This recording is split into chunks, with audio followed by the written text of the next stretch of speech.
म्हणून सांगितल्याप्रमाणे त्यानं व्यवस्था कशी चोख करून टाकली. सुभद्रेला अर्जुनाच्या दृष्टीस पाडून त्याच्या नकळत तिला पुन्हा नाहीशी केली. म्हणून त्यानं उद्धारसिका उत्पन्न होऊन तो संन्यास घेण्यास तयार झाला.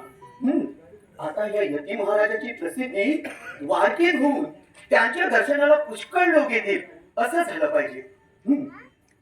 म्हणून ही कामगिरी माझा जो वक्रतुंड ब्राह्मण आहे त्याला सांगितले आहे. तो येऊन काय सांगतो ते पाहू. ती पहा आली स्वारी. काय हा चालण्याचा झोप आणि काय ही मुलाला वक्रतुंड नाव असं ठेवून दिसत.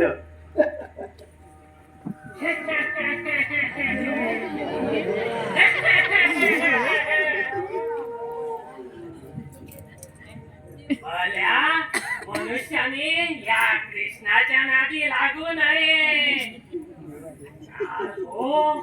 आज उजाडले तोच त्या दैवत पर्वताच्या जंगलातून मला फासे बांधल्याप्रमाणे हिंडायला लावले.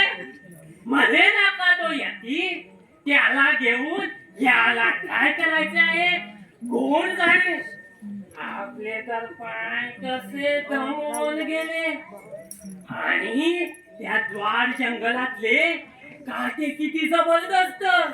त्या जोरातून वर येऊन माझ्या पायात मोडले. आजचा फायदा काय तो एवढाच. बरं मला कुंडली बरोबर सांगितले तेही नाही. सर्व डोंगर जेव्हा पालता घातला तेव्हा कुठे ते यतिराज एका गुहेत सापडले. असो आता तिकडचा वृत्तांत हे राजश्री इथेच बसले आहेत. यांना कहून आपण आपले घर सुधारावे, नाही तर हे दुसऱ्या एखाद्या लचांडात घालतील.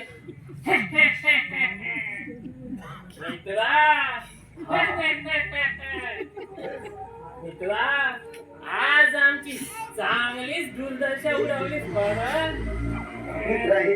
बस अरे दुर्दशा कसली म्हणतोय. काय झालं तरी काय झालं. हो काय झालं. ही पहा पायाची कशी चाल होऊन गेली आहे ती. तुला काय जागच्या जागी गप्पा मारायला. बरं मित्रा तसं का होईना आज तुम्ही तलवार मारून आलात.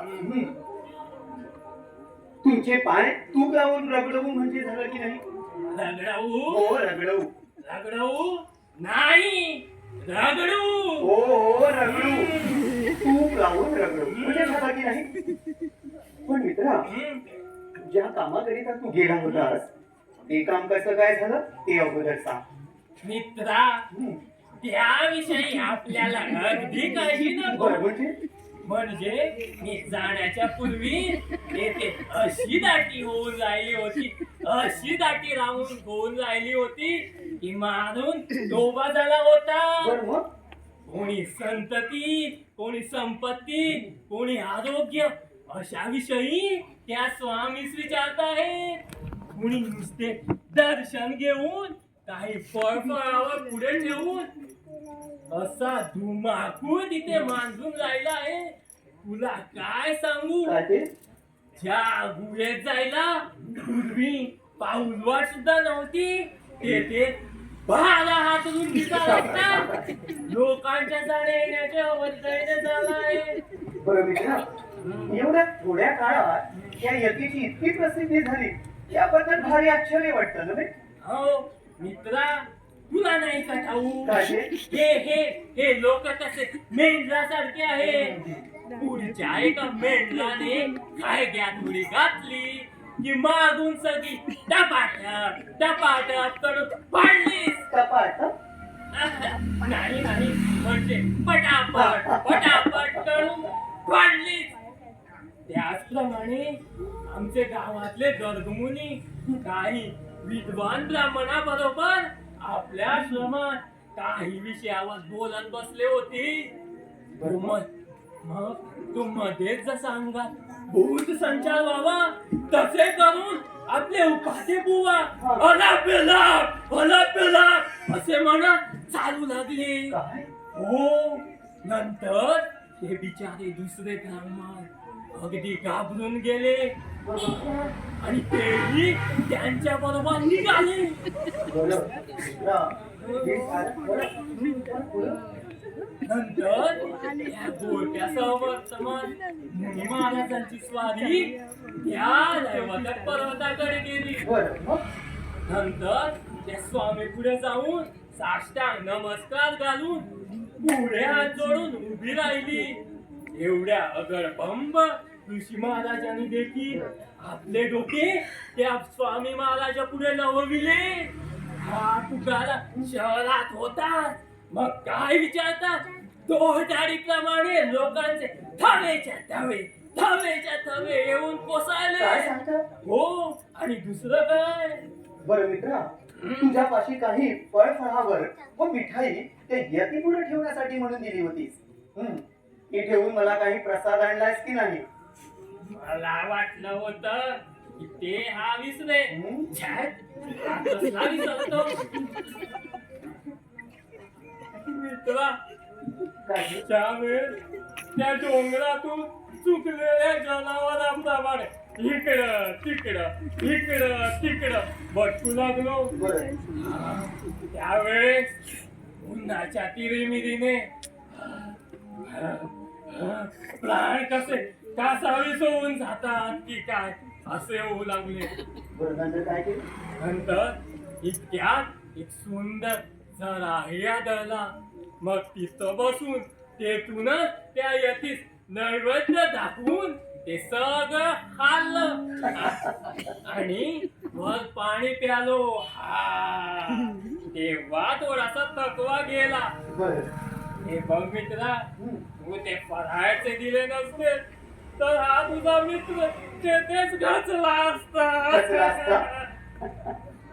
मित्रा, तुझ्या आधी खाण्याचे जिनस आल्यावर ते तुझ्या पोटाबाहेर कसं राहतात बरं? बरं, नैवेद्याचा काय होईना, मला थोडा प्रसाद आणायचा होतास. नाही, असं कसं होईल, असं कसं होईल. आणि बोल. हा, आंबा, हा हे आंबा देतो.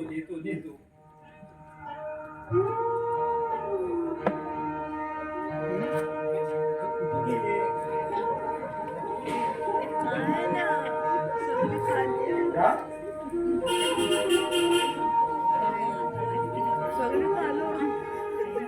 शाबास, याचा वचपा निघेल बरं. बरं मित्रा, तुला एक विचारायचं काय आहे. ते? विचार. तू जो इतका त्या यतीविषयी हटाटोप मांजविला आहेस आणि एकासारखा तोच विचार चालविला आहेस, याचे कारण काय? अरे कारण कसलं, तो यती महाविरक्त व ईश्वरी अवतार आहे, तेव्हा त्यानं यात वाटे देऊन राहावं व आपल्याला त्याचं नेहमी दर्शन व्हावं, हेच काय ते.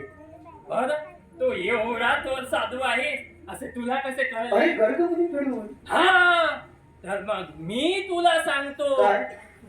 ज्या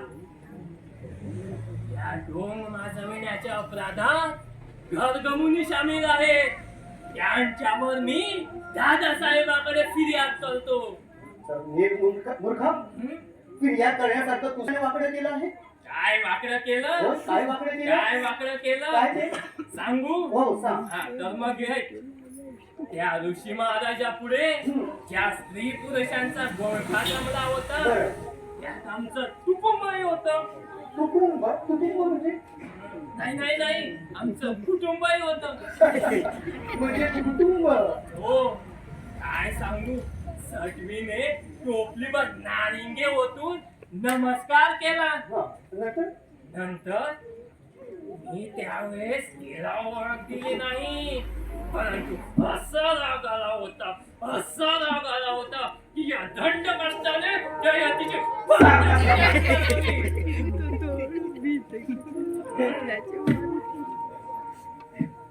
बरं, आपल्या कुटुंबानं वर तरी काय मागून घेतला? काय म्हणाला? वर काय मागून घेतला? वर? हो, वर.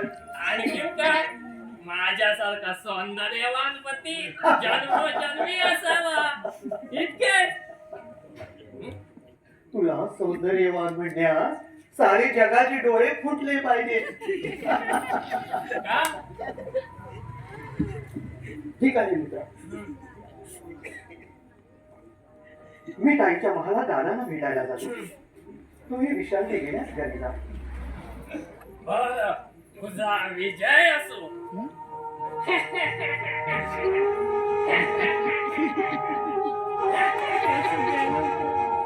गुरुदैवताप्रमाणे अन्न दैवत नाही म्हणतात ते शास्त्रवचन अगदी खरं आहे. कोण तुझ समजा